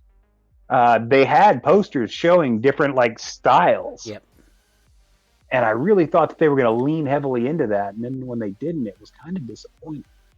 Right. So if you like go into gang territory and you're wearing business wear, you probably should be more of a target. You're a target. Yeah. Yeah. It would have been nice to see that, but again, you know, we have what we have, and it's still an awesome game. Like I leaned into this stuff. I leaned into this stuff heavily when I started doing some of my like clothing supplements for Data Fortress. Yep.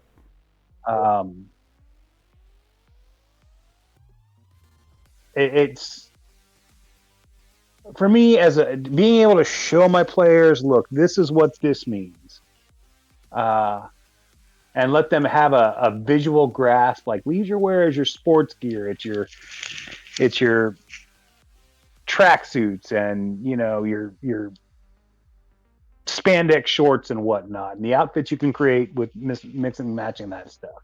Yep. Your Ultra Chrome is definitely a godsend for any referees if they want to get an idea of what a particular item looks like. Yeah. And the fact that edgerunners is its own fashion, like, yes, here is that utilitarian combat wear that doesn't have to look flashy, but it is its own fashion statement. Yeah, I really, really appreciated the fashion section of Chrome 4. The problems stem around layering, which is that's the controversial aspect. It does not give you an example of what they mean by layering when it comes to light, medium, and heavy. It says, you know, for layering, you can have one light layer and one heavy layer. Okay, what does that necessarily mean? And then legs, you can have one medium layer and a heavy. I don't know what that means. No, the way it was written was the idea behind it is great, but the actual application, the way it was written, was really kind of half-assed. Yep. Uh, the other problem I had. Also, some of the layers don't even make sense. Yeah. Skin weave should not count as a layer.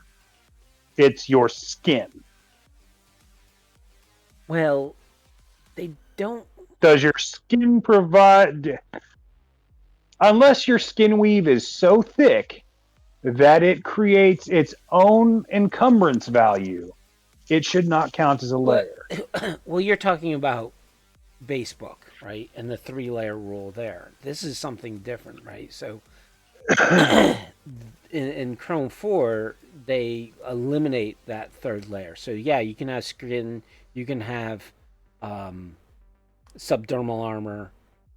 Anything that is cyber isn't considered a layer when it comes to the Chrome 4, right? So the Chrome 4 is specifically for external layers outside of your body.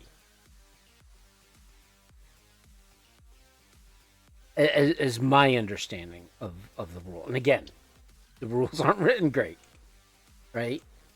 No. I mean, they do give definitions for what light, medium, and heavy are, but they're loose definitions. Like light is shirts and scarves and bandanas and dresses and thin, light material. Right. So you Medium can, is yeah, and you can like map, denim. right? Yeah, Yeah. you can map that to their chart of the clothing pretty easily, right? So the understanding of light, medium, and heavy, they kind of give you examples that you can then chart up Extract. to, yeah, to It's the kind of common guess. clothing, right? Yeah. So again, the whole layer system when it comes to what they're talking about is like legs, one layer medium clothing, comma heavy clothing. Okay, so that means you can only have one layer on your legs. Makes sense. So why not just say up to heavy clothing? So I think the wording there was just horrible. Yeah. It's really poorly uh, presented. Right. The next Um, thing that really bugged me was the concept of soft versus hard. And throughout the whole system, you have different types of AP that affect soft versus hard. For example, mono weapons. Okay, yeah. what is considered hard here? I myself is I put a line that anything that gives you a negative EV in my games is considered hard, right? Hmm. Just because you have to make some type of sense out of it. However, For me, I drew the line at unless it's specifically plate, be it ceramic, metal, uh, some type of plastic, unless it's rigid, it's not hard. well, but in these rules, I mean, you're looking at, for example, a medium at SP22. There is no armor in basebook or in previous editions that at Yeah, I don't know how SP22 they're is getting soft, that kind of number. No, no. right? So I there, mean, I guess if you like staple a bunch of like Kevlar together, like thick enough, it's right, still semi pliable and like a little squishy, so but you're not going to be able to move at all. right, but in these rules, you have to apply some type of understanding on okay, what should be considered hard in these charts, or what should be Sure. considered Again, soft. And as a not GM, well written. yeah, and then as a GM, you have to make those calls.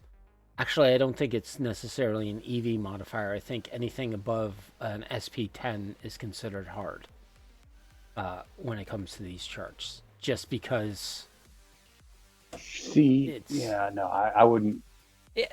like I said, it's interpretation of the referee. Because the other thing is, I want to clarify. Okay, now you're getting into hard values, and that's where it's very, as a referee, it's where do you draw that line?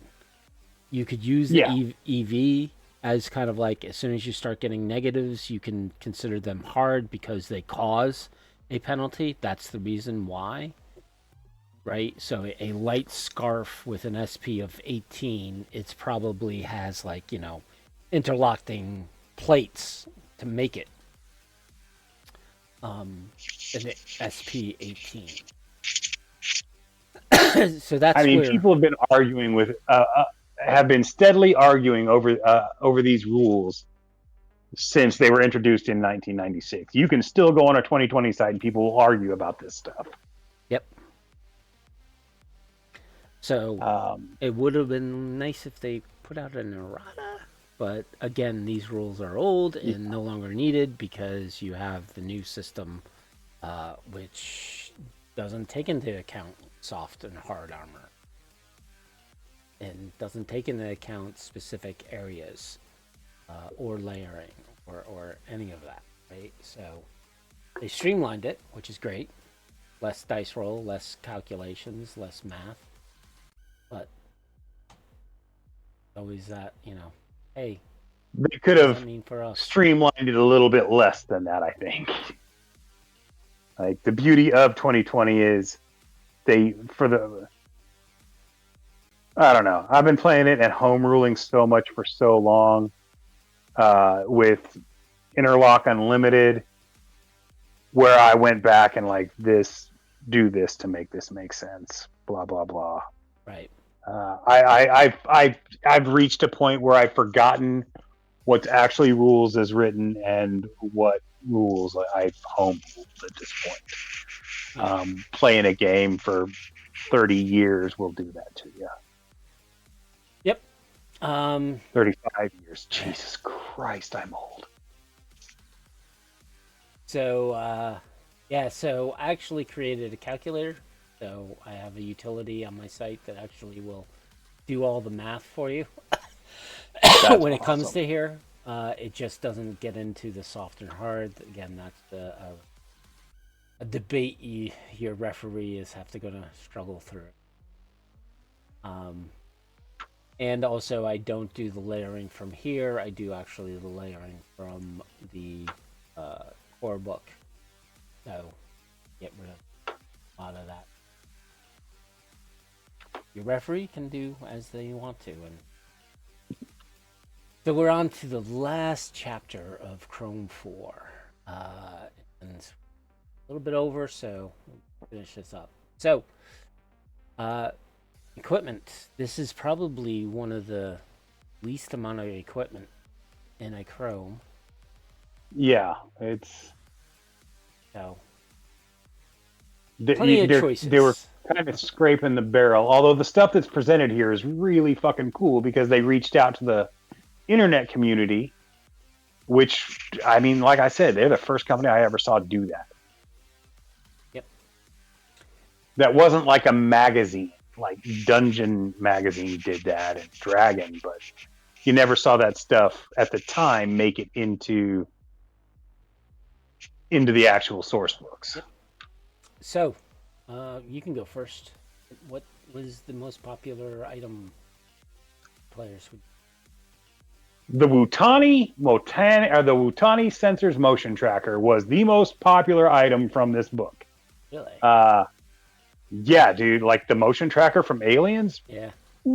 Anytime they were going into any unknown situation, you can almost guarantee someone in the group had one of these things. It actually got to be a problem. Like, oh, they can see the guy sneaking up on them again.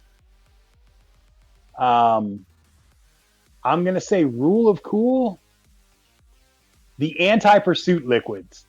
I fucking love this shit. Basically, it's just an oil slick, but it's like... There's an episode of Mythbusters where they throw down this basically anti-pursuit. It's not even anti-pursuit. It's like a military designed, like super slick material that they use for area denial in like riots and such, to like you throw it down quick and like nobody can pass it. And they show the guys from Mythbusters trying to move across this like 10-foot square with this stuff sprayed on it, and it's one of the most hilarious 5 minutes of TV I've ever watched. I love anti-pursuit liquids. I think the players never, ever, ever expect it. And it doesn't take much to render a hallway completely useless. I don't know. That's my rule of cool. Okay. The least used.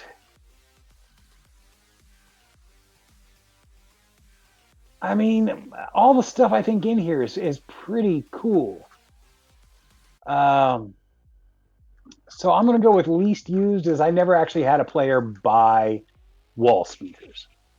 I think they're neat. And I could see people in 2020 owning them like crazy because they're speakers and they go on your wall. It turns your entire wall into a giant speaker. I think that's fucking awesome. I would love to have that in my apartment. It would get me kicked out, but I would love that shit. Least favorite, yeah. Huh? Just of all the stuff in here, I mean, there's all, like I said, all the stuff in here is good. And if I have to pick something that maybe Enduro drink, I don't know. I don't want to take your thing. But yeah, go ahead.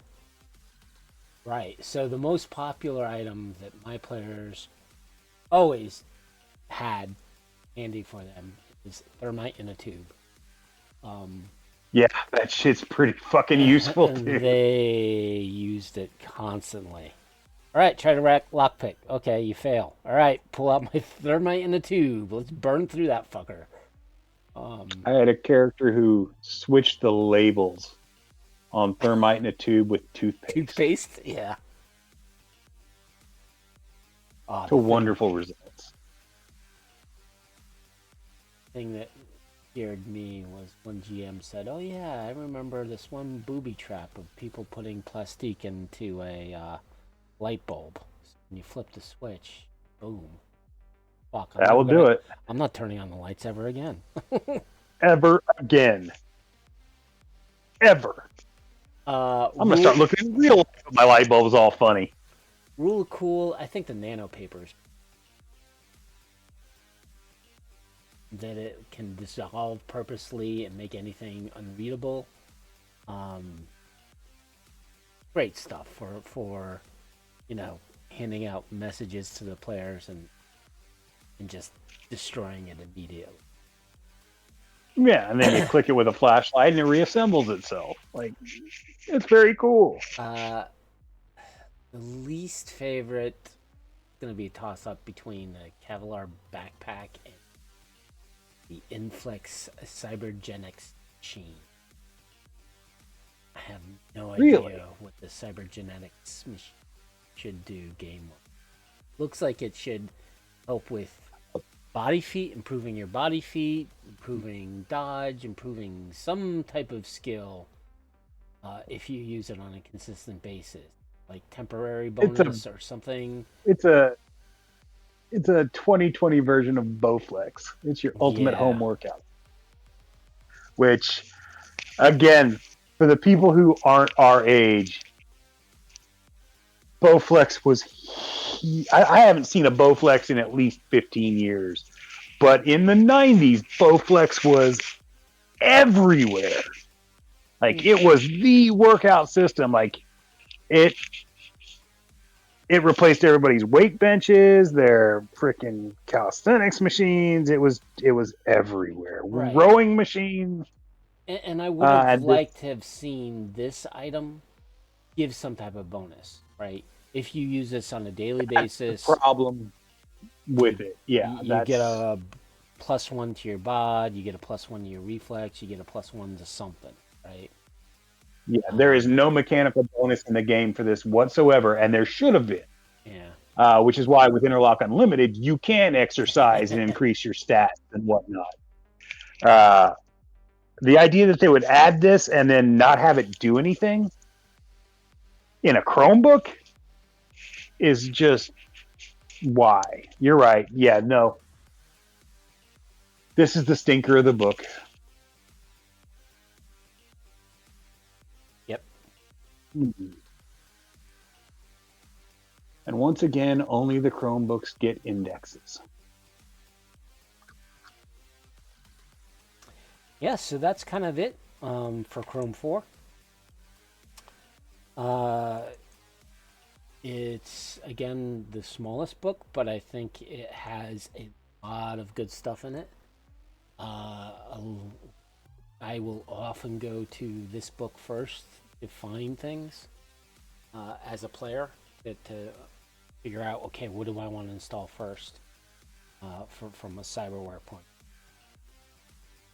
Especially like the BioWare, because I'm a fan of BioWare. Like you were saying earlier, Wisdom, you don't want to change how you look too much. And granted, you, in order to afford BioWare, you always got to sell out. See, yeah, I agree with that. And to me, it was always a mistake in the book that the flesh parts cost less than the cybernetic parts. In my games, it was the opposite. Like getting vat-grown parts, that was much more expensive than getting like a mechanical arm. Mechanical arms can be generic; they're made for everybody. A vat-grown part, that takes time, money. It's got to be specifically tailored to the character. That just to me is a much more expensive process. Yeah, so definitely a book to get. Granted, you have to get one book, which is the Chrome 3 and 4. Both books, I think, great combo. All the Chromebooks, Yeah, definitely necessary. Just we were. because I could have. you had. We were talking about this before the show, but I could have sworn they like 10 years or so ago they put out a Chromebook that included all 1 through 4 in one book, and apparently that was a fever dream of some kind. But they should have done that. They should do that still. Well, I don't know if they're gonna do that. No, they're probably never gonna go back and do that. But it would be nice. There was a message on the 2020 Reddit, which basically was they wanted Art House Oring to do a Kickstarter to do a republish of 2013 box set. I saw that. Again, I don't think they're gonna do it. No. Why in God's name would they? Well, TSR, well, not TSR, Wizards did republish first edition stuff in collector Sure. sets. 100%. But the people who there's a distinct difference between first edition Dungeons and Dragons and first edition Cyberpunk. First edition Cyberpunk was basically printed on mimeograph paper. Like there was art, but like you could reprint everything that came in that box set. You could just print it off from a PDF yourself, and it would cost less than to buy it. Yep. Like from like the box is cool. Don't get me wrong. I've got 3 of them, but I could not for any reason see why they would want to reprint that, or why you as a consumer would want to buy it. In the first place, it'd be a reprint, so it wouldn't be worth anything. And like I said, like all 3 of the game books that came in that box are maybe the size, like put together and combined into one, they're maybe the size of Solo of Fortune as far as page count. Like Yeah, it's nothing. It's three pamphlets basically.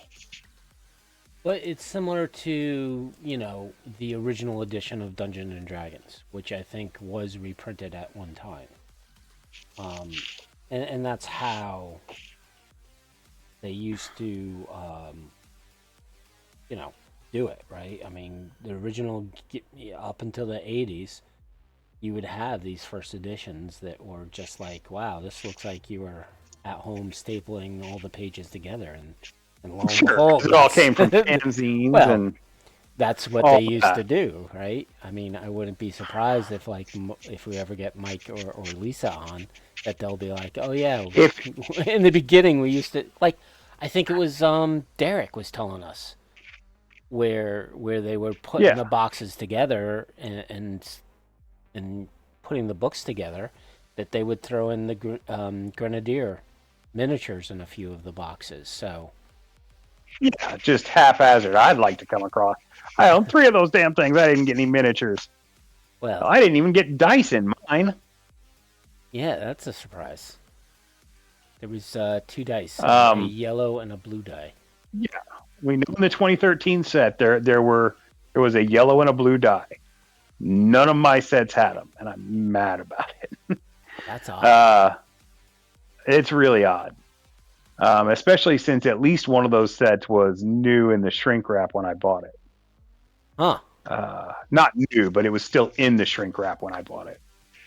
Um, I love having the box. I do. Uh, I love box sets. I think they look great on the shelf. I think they're useful for carrying other stuff that may not actually be like they're great for like that's where I keep my interfaces.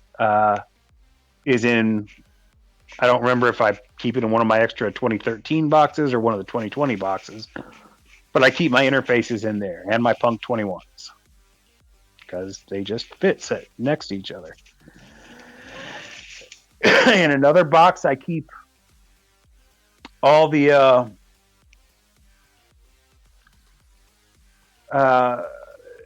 in the 90s when Punisher was at the height of its popularity. There were Punisher Armory books, and they put out a total of 10 of them over I remember those. 6 or 7 years, and they're basically gaming gear catalogs without stats, and they were just cool. Like I've put some entries from them on my site in various places. They were just fun to read, and the same way that you read Chromebook. Like Tim Truman's Scout Warshaman had basically what amounted to an RPG source book without stats. The handbook, it was the handbook to Scout. There was a couple of other books like that I put all those together in a box. I don't know. I like box sets. Yeah. I think if Artile Saurian is going to do anything, if you convince them to do anything, they'd put out a high quality PDF reproduction of the original 2020 stuff. They've got to have that still on some floppy disk somewhere. Yeah. You're talking about the original art too. Italian art? Yeah. Or is it Italian art the new art? The Italian art is the new one. The original 2013 art is that Nagel looking stuff that was so fucking cool. I think Sam Liu.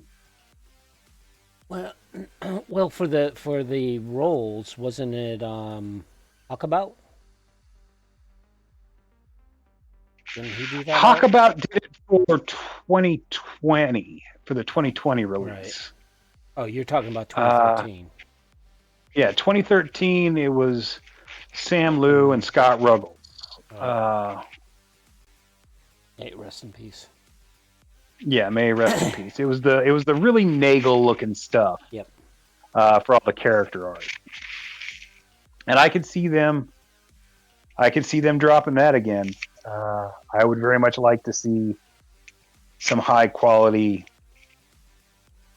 images, some high quality reproduction images of that art because it was so amazing. But yeah, I can't see them actually putting out a box set reproduction. It would cost more to put out than I don't know. It'd be more than I'd be willing to pay. Right. And also, yeah. So who's gonna buy it? Right. The diehard Yeah. ttrpg fans. Sure, you might get some Cyberpunk 2077, but really, you're not gonna get a lot. I mean, here's the deal: the box itself, which was the coolest part of the original 2013 set, was the box. Yep. Even then, it was just a very simple black box, red Cyberpunk logo, white image of the dude holding the gun. That's all it was. But it had style over substance. But it was style over substance, and that the box, the box cost more than the materials inside, which is crazy to think about now. But that's just how it was. Like that. Yeah, and especially now, the box would just cost so much more. Yep. Well, we are way past our end time. Oh shit, we're way late. Yeah. Yeah. So, again, well, we kind of started getting into the review a little bit late, so just because we we went off on all the stuff that came out in the past month and a Tangents. half. Yeah, it had been a long time since the last episode. We had to get caught up. Yeah, so I guess we'll wrap up. So I'm Cybersmily. I'm on the various forums and Reddit. I'm also on Discord a lot, on various servers, so you can always reach out to me there. I'm not on Facebook. I'm not on Twitter or X. I did just sign up for Blue Sky. I'm going to give that a try.